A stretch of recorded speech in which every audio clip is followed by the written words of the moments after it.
Olá, estamos de volta com o nosso Drops do Céu, gotas de luz sobre sua vida. Estamos falando sobre o tema Deus no meu trabalho, princípios e valores, dicas e fundamentos da nossa fé e vida profissional. Iniciamos semana passada uma nova subsérie baseada no livro de Daniel e vamos continuar hoje. Estudamos semana passada Mantenha os seus princípios baseado em Daniel capítulo 1 e hoje vamos continuar. Mas qual era o contexto de Daniel e seus amigos? Eles foram adolescentes, resgatados, sequestrados, raptados de sua terra, viram o seu país ser queimado a fogo por Nabucodonosor, pelos babilônicos, e foram morar com eles.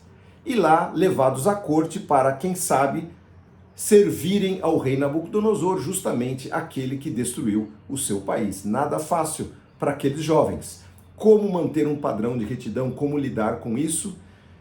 E sabemos que Daniel lidou com 4 potências estrangeiras, servindo a diferentes reis. Qual é o segredo da vida de Daniel? Vamos lá. Capítulo 2 de Daniel, a partir do verso 1. E aconteceu que Nabucodonosor teve um sonho tão perturbador que ele não conseguiu mais dormir. Ele chamou então seus sábios, magos, encantadores, feiticeiros, astrólogos e exigiu que lhe dissesse o que havia sonhado. Quando se apresentaram ao rei, ele disse: tive um sonho que muito me perturbou e preciso saber o que significa. Então os astrólogos responderam ao rei em aramaico: que o rei viva para sempre, conte-nos o sonho e nós lhe diremos o que ele significa. O rei, porém, disse aos astrólogos: estou falando sério, se vocês não me disserem qual for o sonho e o que ele significa, vocês serão despedaçados, suas casas serão transformadas em montes de escombros. Mas se me disserem qual foi o sonho e o que ele significa, lhes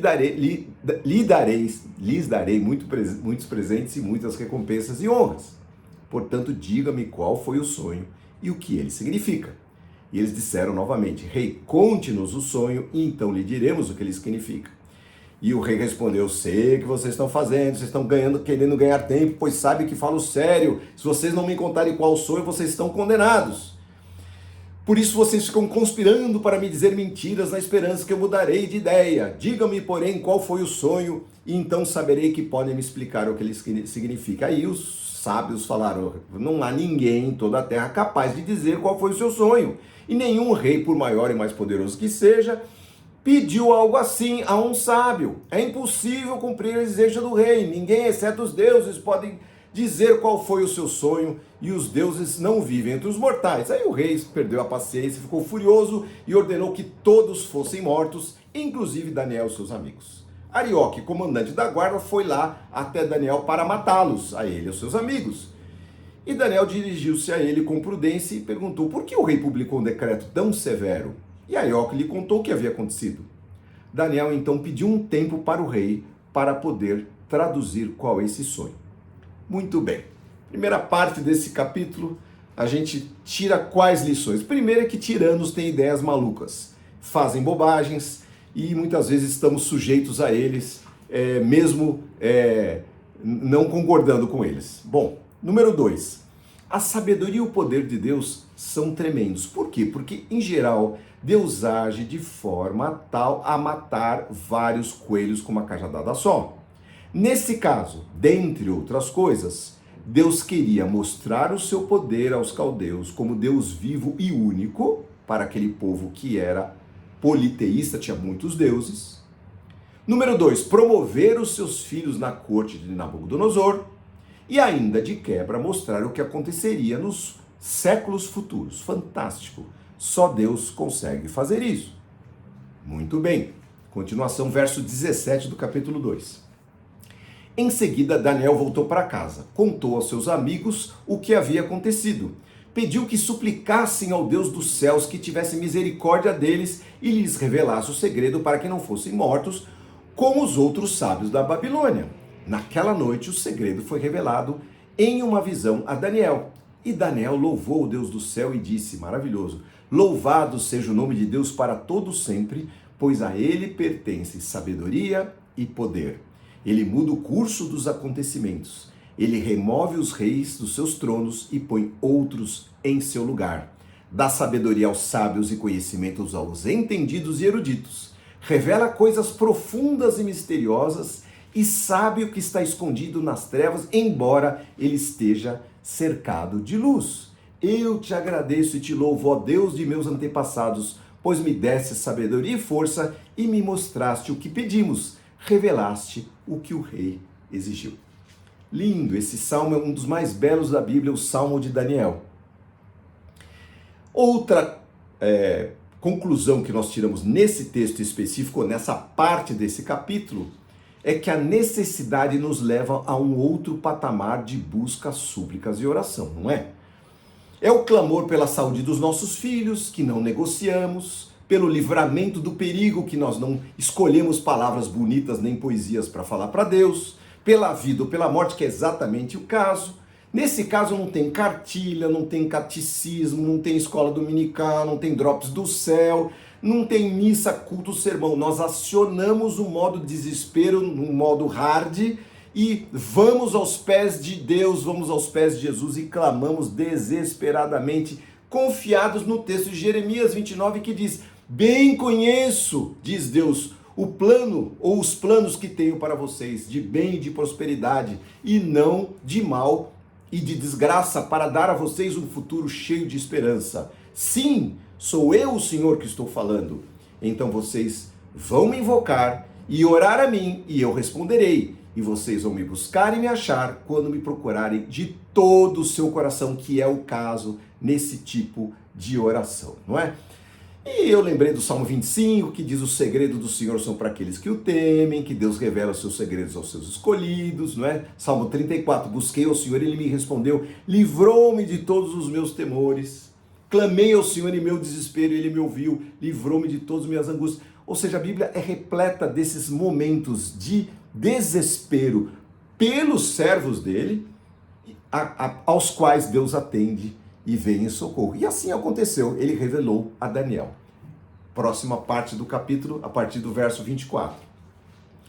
Daniel foi falar com Arioque, a quem o rei havia ordenado que executasse os sábios da Babilônia, dizendo: não mate os sábios, leve-me ao rei e eu interpretarei o sonho dele. Sem demora, Arioque levou Daniel ao rei e disse: encontrei um dos exilados de Judá que dirá ao rei o significado do sonho. Percebam que Daniel não havia sido chamado naquela primeira vez, ou seja, ele era um segundinho, timinho reserva ali, não é? Ninguém dava muita bola para os exilados de Judá. E o rei disse a ele: você pode mesmo me dizer qual foi meu sonho e o que ele significa?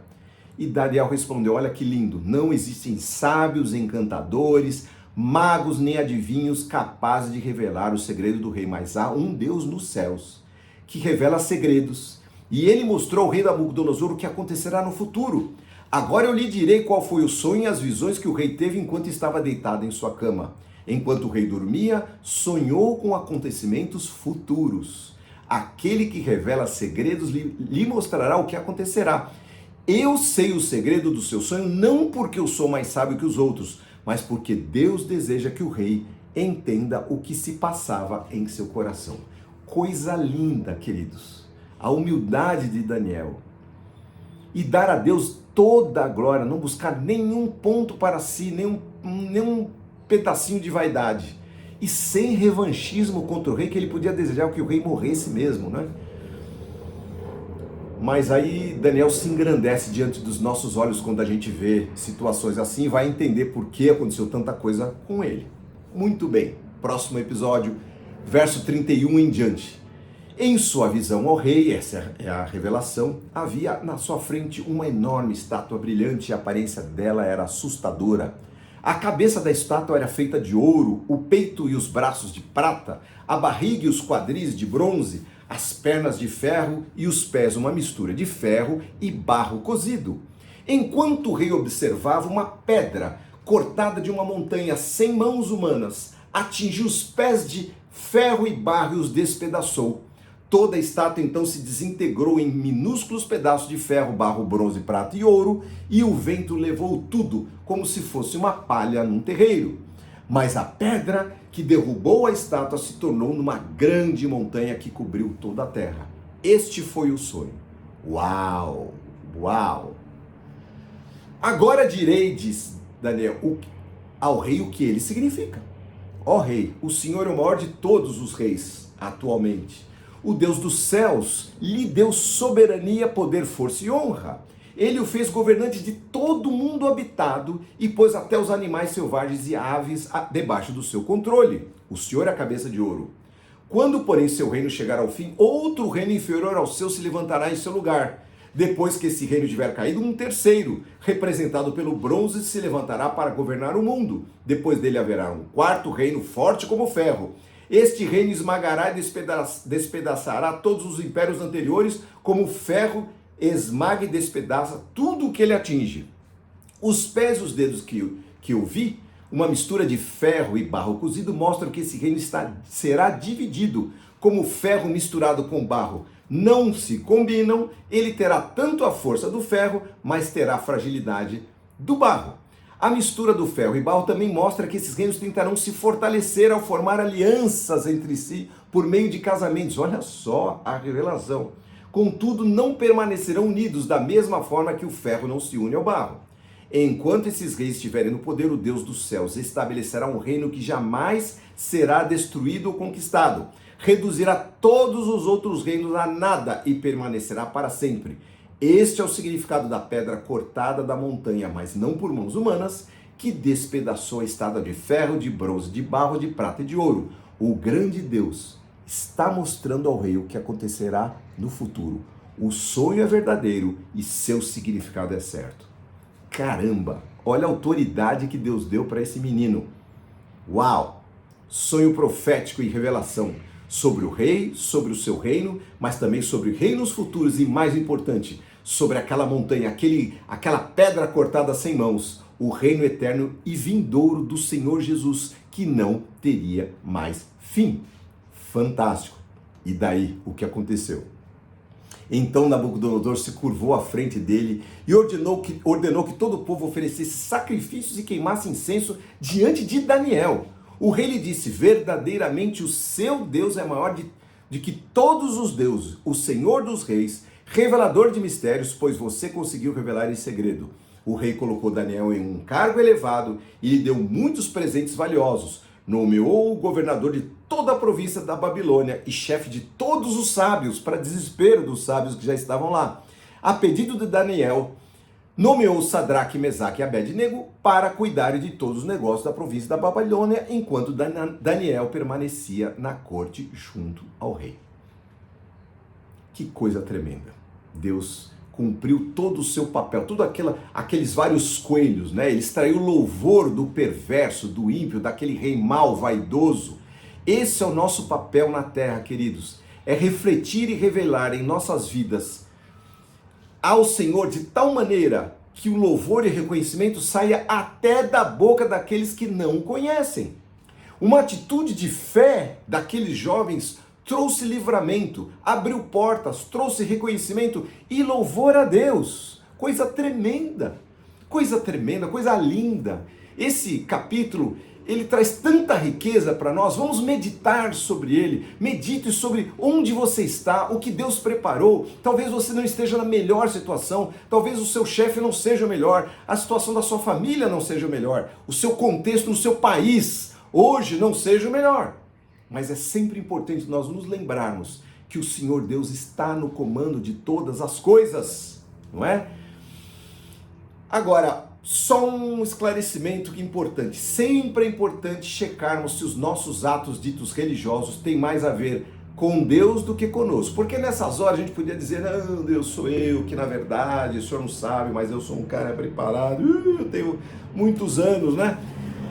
Então, sempre precisamos checar se os nossos atos ditos religiosos têm mais a ver com Deus do que conosco, tem mais a ver com sua glória do que com a nossa vaidade, tem mais a ver com os interesses do reino dele do que com os nossos próximos. E o mais interessante, quanto mais fazemos desinteressadamente, mais tem valor para Deus, o Pai. Poderemos até não receber o reconhecimento aqui, como Daniel recebeu. No caso dele, ele recebeu, diante dos homens. Mas certamente o receberemos diante de Deus e dos seus anjos, porque Deus prometeu isso. Aquele que se humilhar será exaltado.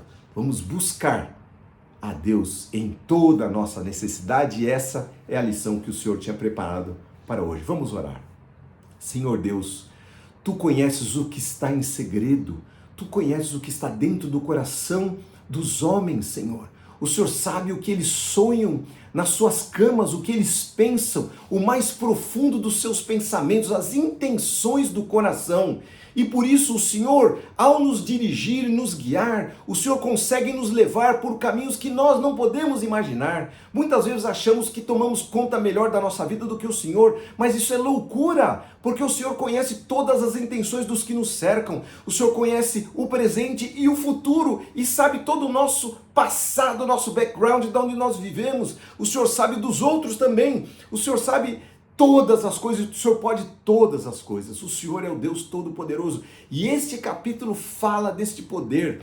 E o Senhor revela os teus segredos àqueles que tremem e temem diante da tua palavra. Por isso, Senhor, estamos nós aqui, Senhor, colocados como os teus filhos, pequeninos, como aqueles adolescentes, levados escravos. Mas, Senhor, estamos aqui diante do Senhor que nos libertou e o Senhor tem nos feito filhos para a tua glória. Então, Senhor, vem sobre nós, derrama a tua sabedoria, a tua revelação, o teu discernimento, o teu entendimento, Senhor, para que sejamos, sim, Senhor, usados nessa geração. Não estamos aqui por acaso, não estamos aqui marcando passo. O nosso negócio não é viver e morrer, comer, trabalhar. Nosso negócio aqui, Senhor, é sermos embaixadores do teu reino, como aqueles jovens foram, Senhor. E estamos aqui com alegria, Senhor, aos teus pés, pedindo que o Senhor faça o que nós não podemos fazer e que o Senhor preencha, Senhor, as nossas mazelas, os nossos erros, nossas falhas. Mas sim, Senhor, estabeleça o teu reino através das nossas vidas. Muito obrigado, Senhor, pela tua palavra poderosa e que ela penetre os corações de todos que estão ouvindo agora e que os abençoe a eles, aos seus familiares e a obra das suas mãos nos seus trabalhos e que eles sejam, sim, Senhor, guardem esses princípios e valores para os seus corações, para todos os seus dias, em nome do Senhor Jesus. Amém. Amém, queridos. Essa é a palavra que Deus preparou para hoje. Se você gostou, curta aí. Se você quiser fazer algum comentário, por favor, faça. É sempre muito bem-vindo. Nós nos alegramos muito. E também compartilhe com os seus amigos, compartilhe com os seus familiares, com aqueles que precisam ouvir a palavra de Deus. Vamos nós semear aquilo que é o reino de Deus para todo mundo. Deus abençoe, boa semana para vocês e até breve. Em nome de Jesus. Amém.